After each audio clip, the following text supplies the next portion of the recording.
고난 속에서의 말씀 회복 다섯 번째 시간입니다. 늘 반복하지만 이 반복이 우리를 교육을 시키거든요. 그래서 이 시편 119편은 176절로 이루어졌고 성경의 모든 장에서 제일 긴 장이다. 그렇게 말씀드렸고요. 22개의 문단이 있는데 한 문단에 8절씩 그렇게 해서 176절입니다. 오늘 본문은 11번째 문단이에요. 11번째 문단. 그러니까 거의 이렇게 거의 정중간 부분에 해당이 됩니다. 또 기억할 건 뭐죠? 두 가지를 더 기억해야 됩니다. 하나는 모든 절에 하나님 말씀이 기록되어 있다. 하나님 말씀이라는 단어가 변형돼서 어떤 형태로든 모든 절에 하나님 말씀이 들어있다라고 하는 것이죠. 네. 그 다음에 또 하나는 주로 연구를 해보니까 고난에 대한 문제. 1절부터 176절까지 고난에 대한 이야기, 고난을 어떻게 극복하고 고난을 어떻게 말씀으로 극복하는가에 대해서 나와 있습니다. 그래서 이거를 여러분이 은혜 받고 공감 받으려면 어떤 여러분이 어느 정도 고난에 대해서 여기 다 상황이 다르겠죠. 그러나 여러분 중에 깊은 고난 중에 있는 분들은 오늘 본문이 여러분에게 와 닿을 겁니다. 이분이 그런 상황에서 이걸 썼기 때문에 그렇지만 그런 어떤 고난에 대한 어떤 그런 상황이 아니에요. 그러면 이 말씀이 참 여러분에게 와닿기가 어려운, 그러니까 이 모든 이 119편 보면은 아주 절대절명의 순간에 그런 상황에서 말씀을 통해서 회복하고 구원을 받는 그러한 이야기들입니다. 제가 언제 한번 여러분에게 말씀을 드렸는데 성경 필사하는 얘기를 했잖아요. 그거 언제냐면 한 2달 전에 서울의 CBS 사옥 목동에 있거든요. 거기서 필사 전시회를 했었어요. 그래서 그 필사한 사람들이 거기 자기가 필사라는 게 뭔지 아시죠? 성경을 창세기부터 계시록까지 손으로 쓰는 겁니다. 어렵죠. 그런데 이제 거기에 여러 가지 특징이 있었는데 대부분 다 편안한 사람이 필사를 하지 않고 거기에 출품된 게 한 200여 점 됐거든요. 필사한 게. 근데 다 어렵고 힘든 상황에서 성경을 창세기부터 계시록으로 쓰면서 은혜 받고 회복된 그러한 이야기들이 거기 전시되어 있는 거예요.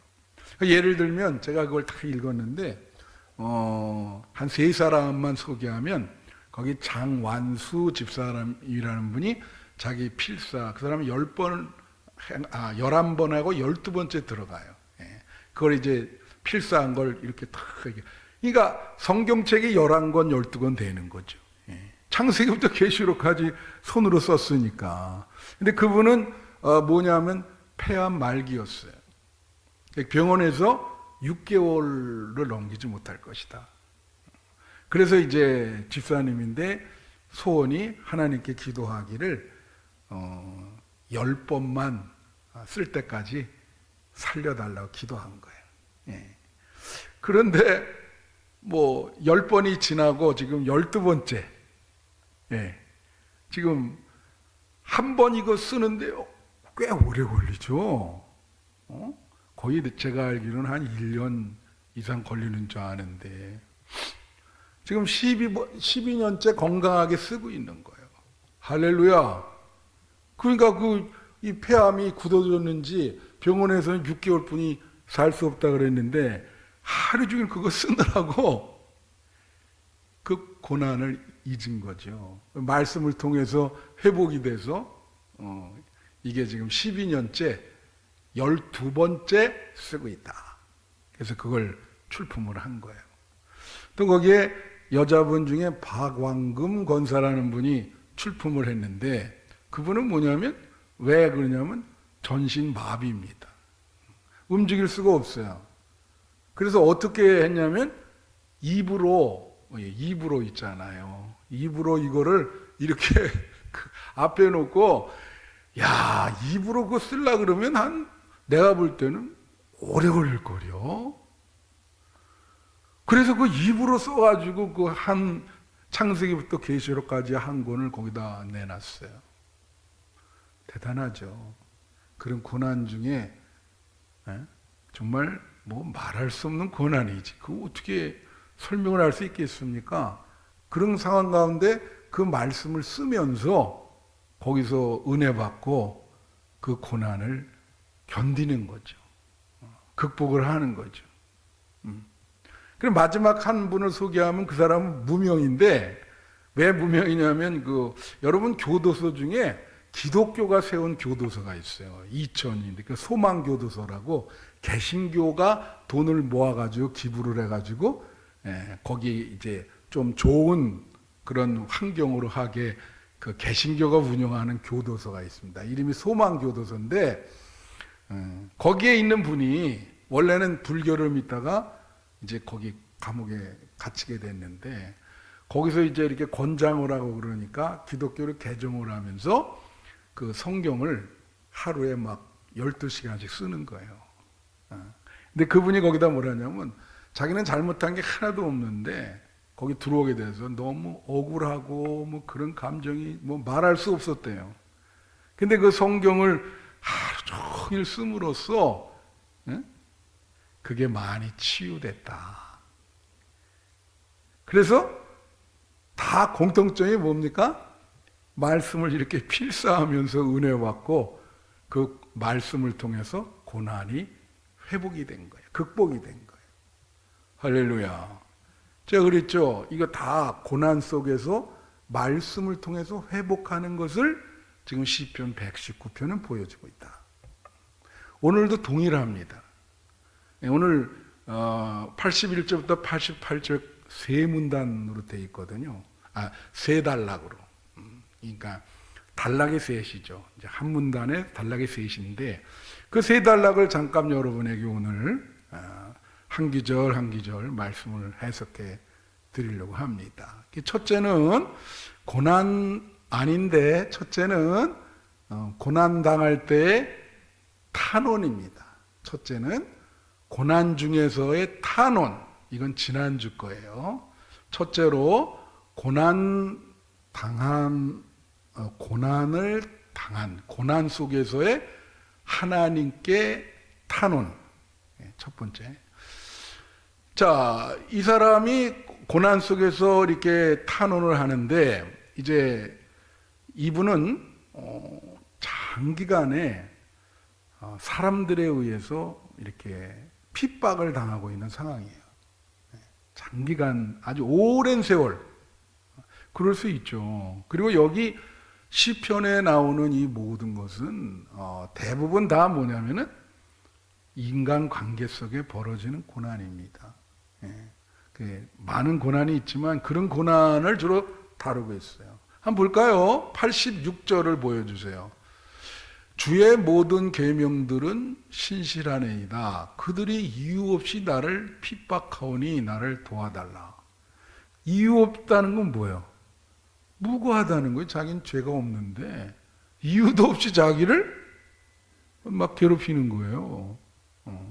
그 요즘 뭐 청소년들 보면은 뭐 그런 거 있잖아요. 뭐 왕따 시키고 막 이렇게 괴롭힘을 하고 뭐 그런 식이죠.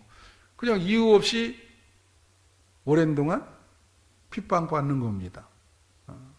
여러분의 자녀들이 만약에 학교에서 이러면 얼마나 속상하겠어요, 그죠? 굉장히 속상하죠. 그러니까 이유 없이 무고하게 나를 핍박한다. 그래서 그 정도가 어느 정도냐면 87절에 볼까요? 그들이 나를 세상에서 거의 멸하였으나 멸하한다는 게 뭐예요? 거의 죽기 일보 직전이라는 거예요. 그들이 지금 이 시를 쓰는 이 사람을 거의 죽였어.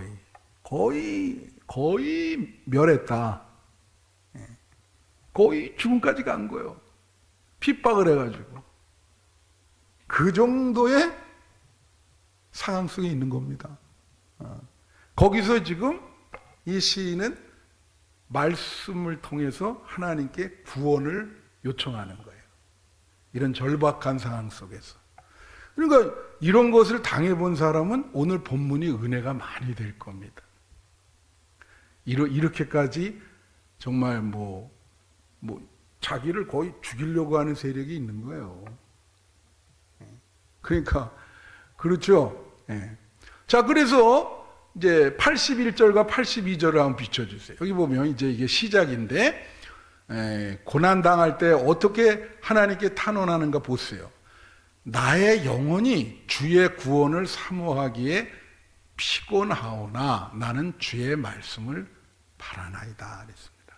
자, 나의 영혼, 이 영혼은요, 이게 늘 구약, 신구약에 많이 나오는데, 이것은 그냥 생명, 그렇게 생각하면 돼요. 나의 생명, 나의 목숨.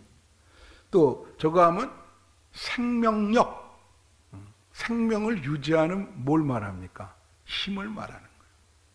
여러분, 힘이 있어야 생명을 유지하잖아요.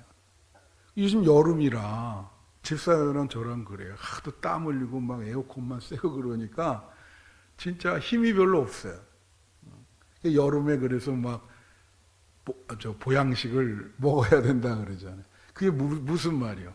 생명력이 땀을 많이 흘리고 하니까 소진되는 거죠. 지금 그런 얘기예요. 나의 이 생명력이 주의 구원을 사모하기에 피곤하다는 말이 뭐냐면 소진된다는 말입니다. 쇠잔해진다. 쇠잔해진다. 그래서 나는 주의 말씀을 바라니이다. 이게 바라나이다가 히브리어로 야알인데 기다린단 말이에요. 우리가 약속을 하면 어떤 사람이 오는 걸 기다리잖아요. 그러니까 이건 뭐냐면 내가 이렇게 지금 힘든데 구원의 말씀, 주님의 구원을 기다린다는 거예요. 아주 기다린다는 거예요. 여러분 고난에 거한 분들이 주님 구원해 주세요. 이렇게 아주 진짜 간절히 기다리고 바라는 거죠. 이 사람은 목숨 걸고 기다리고 바라는 거예요. 근데 여러분에게 그런 문제가 있어요? 주님만이 해결해 줄 그런 간절한 문제가 있어요? 아니면 그런 문제가 있는데 여러분이 깨닫지 못할 수도 있어요. 우리가 우리 상황을 우리 스스로 인지 못할 때가 많거든요. 미래에 대해서도 잘 모를 때가 많죠. 어떻게 전개될지. 그렇지 않겠습니까? 이 사람은 지금 절박한 거예요. 내 생명력이 지금 다 소진해가고 있는 거예요. 그래가지고 구원의 말씀, 구원을 바라는 거죠. 말씀을 기다리는 거죠. 자, 82절. 나의 말이 주께서 언제나 나를 안위하실까 하면서 내 눈이 주의 말씀을 바라기에 피곤하나이다. 또 피곤하대. 81절에도 피곤하다. 82절에도 피곤하다. 여기 피곤하다는 말이 이건 거의 히브리어 원어에 보면 이 눈이라는 말이 나오죠. 내 눈이 피곤하다. 그죠? 이거는 시력을 거의 잃을 뻔하다. 시력이 거의 너무 하나님을 이렇게 나를 도와달라고 그렇게 애타게 기다리는 게 이게 눈이 멀 정도로 그렇게 된 거예요. 눈이 멀다. 무슨 말씀인지 아세요? 눈이 멀 정도로 원래 표준세 번역에 보면 아예 그렇게 번역이 나와. 내 눈이 주의 말씀을 바라기에 시력을 잃어버렸습니다. 그런 정도로 지금 절박한 상황에서 하나님 구원을 바란다는 거지. 여러분 독일에서 철학하는 한국 분이 계세요. 독일에서 철학하고 문학하고 뭐 그런 분들이 몇 분이 있습니다. 독일 사회에서도 인정하는. 독일에서 사실 그런 거 인정받기가 어려워요. 문학가 중에는 여러분 잘 아는 압록강이 흐른다. 이미륵이라는 사람이 있습니다. 그 사람은 독일 교과서에도 나와요. 그 내용이. 하도 문장이 수려해서 한국 사람이에요. 그 사람은 일제시대에 건너갔죠. 또 요즘 독일 사회에서 인정받는 한국인 철학자가 누구냐면 한병철이라는 사람이 있어요. 여러분 찾아보면 나옵니다. 근데 그분이 쓴 책이 피로사회야. 피로사회. 다 같이 피로사회. 예. 그게 이제 독일어도 쓰고 이제 한국말로도 이렇게 하는데, 그분이 거기에서 얘기하는 건 딱 하나예요. 뭐냐면 시대마다 대표하는 질병이 있다는 거예요. 그렇죠. 예를 들면 옛날에는 수인성, 뭐 콜레라라든가 장티푸스, 이게 막 해가지고 거의 막 사람 많이 죽었죠. 그렇게 시대마다 그렇게. 우리 뭐 코로나 있었잖아요. 근데 그분은 현대를 대표하는 질병이 뭐라고 보냐면 피로라는 거예요. 피로하다. 현대인은 모두 다 피로하다. 응? 너무 지치고 세잔되고 바쁘고 불안하고 무언가 쫓기는 것 같고 우울하고 근심이 많고. 여러분 얼굴 보면 알아요. 얼굴 보면. 그래서 현대인을 대표하는 게 그 사람은 뭐라고요? 피로. 현대인들은 다 피곤하다는 거예요. 피곤한다는 게 2번 나오잖아요. 피곤하다, 피곤하다. 그렇게 된 이유를 얘기해요. 왜 그러냐? 너무 경쟁이 심한 거예요. 한국 사회 얼마나 심합니까? 그죠? 그 주식하느라고 전 국민이 우울증 걸릴 그런 상황이에요. 와. 그 사람들 그거 하다가 멘탈 가요. 정말입니다. 하나님 잘 안 믿으면요, 멘탈 한 방에 갈 수 있어요. 그게. 자기가 자기를 이렇게 제어가 안 돼. 그런 게 제어가 안 되거든. 무슨 말씀인지 아세요? 네. 그러니까 그 사람 얘기는 막 이거는 경쟁사회에서 남을 이게 죽여야 되고 남을 무너뜨려야 자기가 이게 되니까 이게 너무 피곤한 거예요. 네.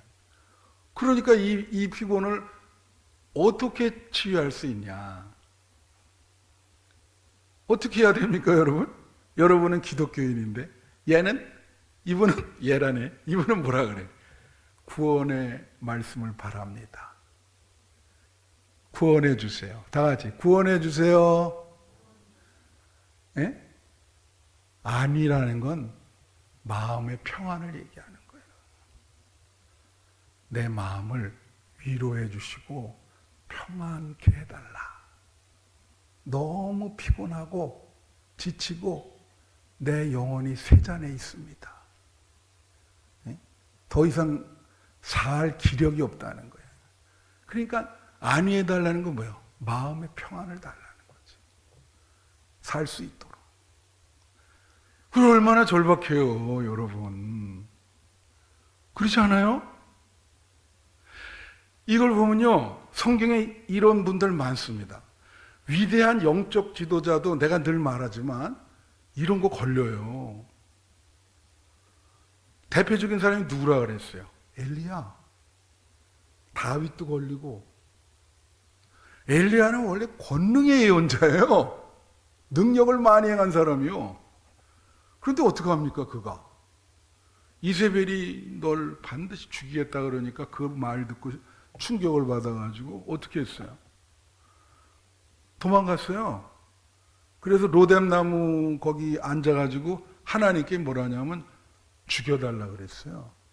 더 이상 나는 인생을 살 가치가 없습니다. 그게 뭐예요? 자살을 하려고 그런 거예요. 아, 여러분 말이나 됩니까? 얼마나 상극이야. 막 권능을 막 기적을, 갈멜산에서 850명의 그 바알 예언자 선지자 다 죽여놓는데 바로 얼마 후에 로뎀나무에 가서 나 죽여달라고. 완전히 탈진이라 그래. 이걸 번아웃이라 그래. 탈진이 옵니다, 여러분. 여러분 마음 관리를 잘못하면요 탈진이 와요. 제가 그랬잖아요. 저도 목회하는 동안 한 3번 정도 왔었어요. 얼마나 힘든지 몰라요. 그 탈진, 그 번아웃을 어떻게 벗어나야 되냐. 예. 하나님이 엘리야를 어떻게 했죠? 내가 말씀드렸는데 우선 어떻게 했어요? 우선 먹였어요. 떡도 먹이고 물도 먹이고 아무 말도 하고 뭐라 하냐면 자고 먹어라. 매출하게 고기도 갖다 줬어. 그런 걸 뭐라 하냐면요. 다 같이 웰빙이라 그래요. 웰빙. 다 같이 웰빙. 엘리야를 고친 거는 2가지입니다. 웰빙과 힐링. 그 웰빙이라는 건 그냥 쉬게 한 거예요. 넌 그냥 푹 쉬면서 계속 좋은 거 먹고 그래야 회복이 된다. 그러면서 말씀으로 힐링. 엘리야한테 새로운 사명도 주고. 그래야 엘리야가 완전히 회복된 거야. 그래가지고 나중에는 불병거 타고 하늘로 직접 올라갔잖아요. 죽지도 않고. 이 한병철이 뭐라 그래? 피로사회. 피로사회는 사람들이 어떻게 해야 돼? 안식이 필요해. 쉬어야 돼. 치료를 어떻게 하죠?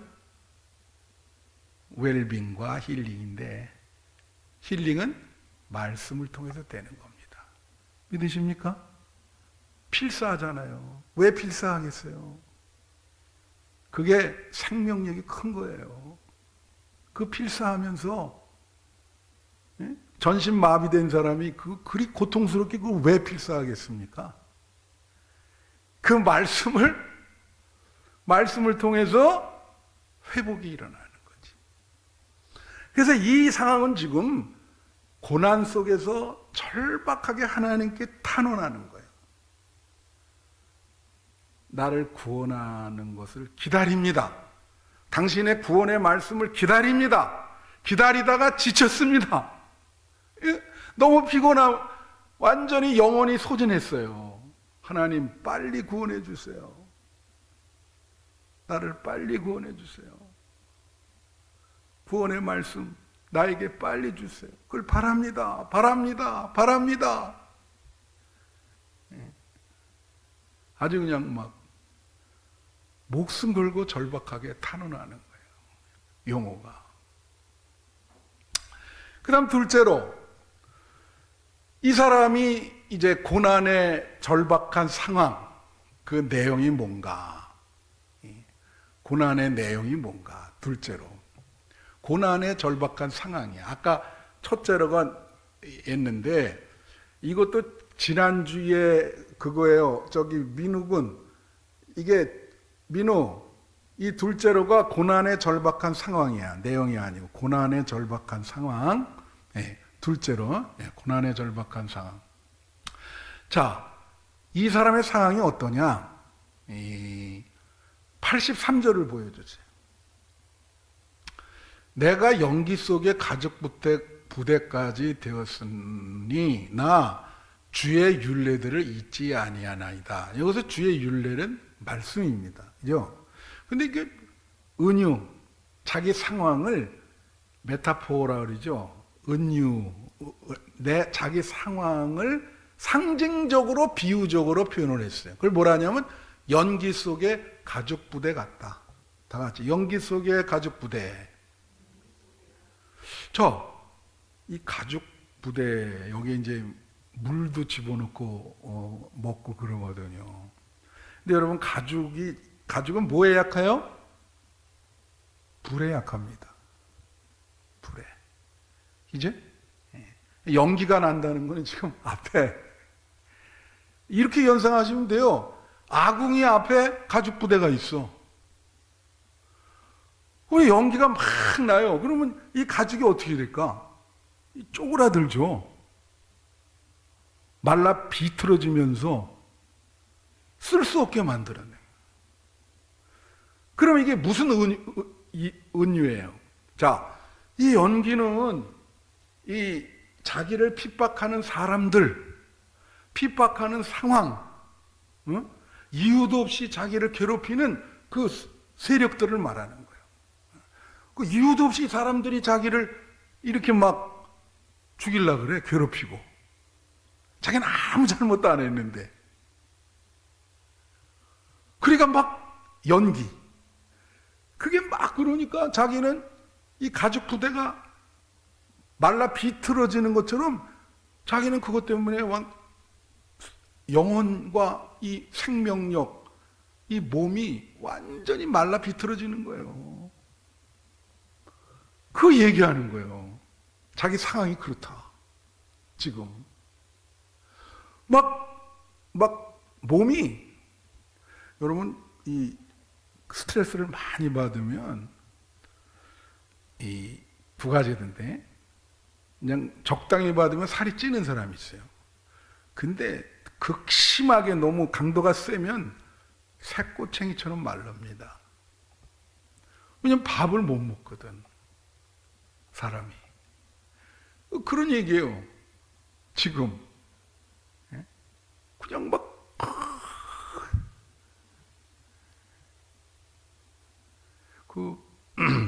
저도 한번 그 스트레스 다녔는데 원래 제가 학교 다닐 때는 신학교 때는 한 68 그 정도 나갔어요. 그러다가 이제 자꾸 되니까 지금은 한 88, 89 그 정도 나가죠. 키가 있으니까. 근데 한번 스트레스 받았는데 이게 80m로 내려가더라고. 한 10kg가 그냥 확 내려가요. 왜냐면 밥을 못 먹으니까. 와, 그렇게 되는 적이 있었어요. 그런 건 다 경험해 본 사람만이 알죠. 그러니까 연기 속에 가죽 부대 같다는 거야. 그냥 말라 비틀어지고 고통을 너무 많이 받아가지고. 근데 이게 중요한 게 그거예요. 이런 상황인데도 자기는 뭐예요? 말씀을 잊지 않겠다. 그런 상황 속에서도 할렐루야.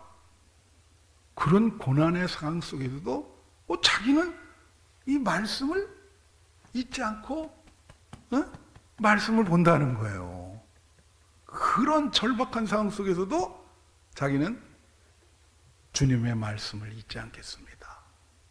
말씀을 보겠습니다. 말씀을 듣겠습니다. 말씀을 읽겠습니다. 그런 거죠. 84절. 주의 종의 날이 얼마나 되나이까? 이거 얼마 남지 않다는 거예요. 자기 날이. 그렇죠? 지금 마르니까 자기 생각에는 이 땅에서 얼마 살지 못할 것 같아. 오죽하면 이런 말을 하겠습니까? 그죠? 그러면서 뭐라 하냐면 나를 핍박하는 자들을 주께서 언제나 심판하시리까. 그러니까 옛날 번역은요.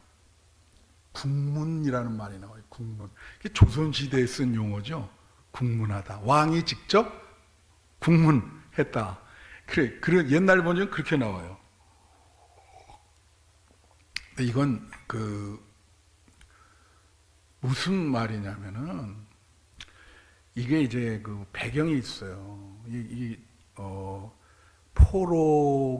포로 후기에, 바벨론 포로 후기에 이제 쓰여졌다. 뭐 그런 말씀이 있습니다. 바벨론 포로 동안 70년 동안 노예 생활했거든요. 그때의 감정, 이스라엘 전체를 이렇게 핍박했던 그 사람들에 대한 마음을 얘기한 게 아니겠는가, 뭐 이렇게 보는 분도 있고. 근데 성경에서 여기에 해당하는 대표적인 분은 누구냐면 다윗입니다. 그 다윗이 그 인생 전반부에는 사울이 다윗을 죽이려고 쫓아다녔고 다윗은 도망 다녔거든요. 그는 인생의 절반을 도망 다녔어요. 사울이 계속 죽이려고 그러기 때문에 한 군데 오래 있을 수가 없었어요. 그리고 그래서 그런 표현을 썼죠. 죽음과 나 사이는 한 걸음 차이고 나는 신발을 신고 잔다. 그런 표현이 있어요. 신발. 왜? 쫓아와서 죽으면 빨리 도망가야 되니까. 그래서 이제 이 마음이 나를 이렇게 핍박하는 사람들을 하나님 언제 그들을 국문하시겠습니까? 너무 마음이 그런 거죠. 85절. 주의 법을 따르지 아니하는 교만한 자들이, 주의 법을 따르지 아니한다는 건 뭐예요? 하나님 말씀대로 살지 않는다는 거예요. 우리 그런 분들도 있잖아요. 예수를 믿으면서도 하나님 말씀대로 살지 아니함. 교회는 다니는데 말씀 따로 자기 그 생활은 따로 분리되어 있단 말이지. 그러니까 주의 법을 따르지 않는다는 것은 교회를 다니는데 말씀대로 살지 아니한다는 거예요. 그런 사람들이 나를 해야 한다는 거지. 그래서 웅덩이를 팠다. 여러분, 이 구약 성경에 특별히 웅덩이가 많이 나와요. 웅덩이. 그 창세기에 제일 먼저 나오는 웅덩이가 뭔지 아는 분? 네? 요셉. 요셉을 어떻게 했어요? 죽이려고 웅덩이에 쳐넣었잖아. 요셉을 밀어넣었어요. 형제들이. 상징이 있는 거예요. 거기에. 웅덩이에. 빠져서 못 나왔어요. 또 예레미야도 이 아주 구덩이를 파가지고 거기다 예레미야를 이렇게 묻었어요. 그래서 예레미야 애가 3장 55절부터 59절에 오면 이거 보세요. 예레미야 애가, 예레미야가 슬프게 노래하는 거거든요. 애가라는 게 여기 자기 경험을 얘기해. 보여요? 여호와여, 내가 심히 깊은 구덩이에서 주의 이름을 불렀나이다. 56절. 주께서 이미 나의 음성을 들으셨사오니 이제 나의 탄식과 부르짖음에 주의 길을 가리지 마옵소서. 57절.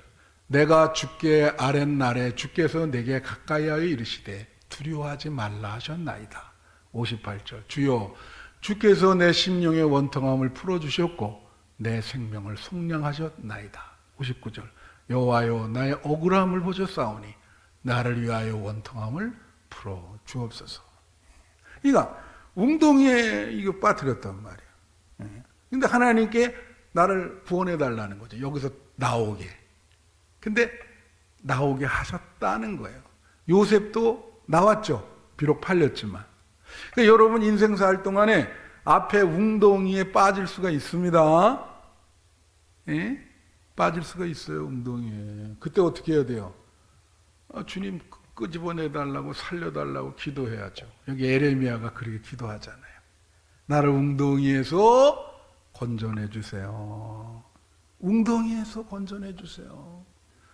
이 웅덩이에서 나가야 됩니다. 할렐루야. 네. 그렇게 얘기하는 거예요. 여러분이 만약에 웅덩이에 빠진 분이 있다면 주님께서 여러분을 끄집어내시기를 축원합니다. 그 웅덩이에서 인생에는 항상 웅덩이가 있을 수 있다는 거 명심하세요. 마지막 세 번째로 이게 아니고 그 고난 속에서 말씀을 통한 구원을 요청. 말씀을 통한 고난 속에서 말씀을 통한 구원의 요청입니다. 세 번째가. 자, 이거는 이제 86절부터 나와 있어요. 빨리 하고 마치겠습니다. 86절. 내 주의 모든 계명들은 신실하니이다. 그래도 그런 어려운 가운데서도 하나님 말씀은 신실하다. 그리고 여기 아까 이유 없이 핍박하는 건 얘기했고요. 뭐라 그럽니까? 다 같이 나를 도우소서. 예, 하나님께 기도하는 거예요. 나를 좀 도와달라고. 예, 그러니까 구원의 말씀을 통한 구원의 요청이죠. 나를 도와주세요. 87절. 그들이 나를 세상에서 거의 죽였다는 거죠. 그런데 나는 그래도 하나님 말씀대로 살겠습니다. 예, 거의 나는 죽을 것 같지만 그래도 하나님 말씀을 지키겠습니다. 그거예요. 마지막 88절. 주의 인자하심을 따라 나를 살아나게 하소서. 이게 줄거야 됩니다. 예. 이게 오늘의 이제 주제인데요. 여기서 인자하시면 구약성의 인자하심은 헤세드거든요. 근데 늘 말씀드렸죠. 이거는 은혜를 말하는 거예요. 은혜. 다 같이 은혜. 하나님의 은혜로 나를 살려달라는 거예요. 하나님 나를 살려달라. 은혜. 잊지 않겠습니다.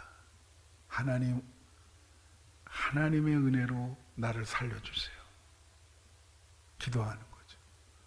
이 절박한 상황 속에서 이런 핍박, 고난, 이 속에서 은혜를, 자비를, 인자하심을 나한테 베풀어 주셔서 내가 살아나게 해주세요. 기력을 되찾게 해주세요. 생명력을 되찾게 해주세요. 그리하시면 주의 교훈들을 지키겠다. 자, 여러분, 여러분 어려운 고난이 있으실 때 하나님께서 여러분이 간절히 살려달라 하면 여러분을 구원해 주시기를 원합니다. 다윗의 삶이 그랬거든요. 이건 거의 다윗의 삶을 얘기한다고 봐도 돼요. 또 나중에 아들이 반란했을 때도 죽을 뻔했거든. 간절히 기도할 때 살아났어요. 여러분 고난 중에 있는 분이 계시다면 이건 빈말이 아니에요. 하나님께 간절히 기도하시고 그 말씀을 통해서 구원을 요청하시면 하나님이 여러분을 구원해 주실 줄로 믿습니다. 기도하겠습니다.